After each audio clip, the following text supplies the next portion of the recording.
But that's the point right there. And that energy is somebody who's been molested, who survived molest, right? There's no money that you can pay me to feel good about the experience, to pay my family to forget about the experience. And I think the problem happening right now, at least in this country with entertainment, is that people are going for money grabs. So it is making it hard to decide what is, what isn't. And then there's so much around this case that you can't look at the video and not see a man beating a woman in a public hallway and make any excuse for that. But you also can't make excuse for the hotel taking $50,000 to cover it up. You can't make it like you can't understand how Diddy hired a trainer to train his girlfriend, who they say he was allegedly involved with, who then goes and dates, marries, and has a baby with the girlfriend. I mean, there's so many layers to this crazy story.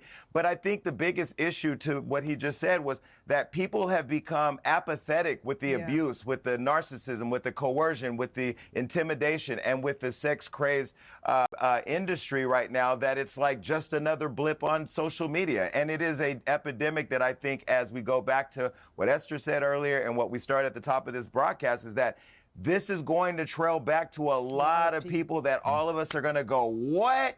Who? When? And sadly, some of your favorite stars are going to be the face of that. I mean, I think on the point that society's morality has been muddled, people like Diddy being made an example of and being put away in prison for, I don't know, 300 years, for me, is not enough. People like Epstein, people like Harvey Weinstein, people like P. Diddy, if he's found guilty, should get the death penalty. I can't think of anything worse than the things he's been charged with. And to just put him in a prison and give him 3 square meals a day, for me, I don't think is good enough. There is nothing worse than systemically taking advantage of people, drugging them, assaulting them, dragging Cassie through a hotel hallway brazenly, like you said, like she was a rag doll. What do you have to do to lose your life? How much do you have to degrade other people? How much do you have to take away their freedom for you to actually lose their life? Someone like P. Diddy, I'm sorry, it should be the guillotine. There is no amount of 30, 40, 50 years that can ever make up for what he's put people through. And I think that's a small consolation, that he doesn't get to live his days out and reflect on how much he's been a bad boy.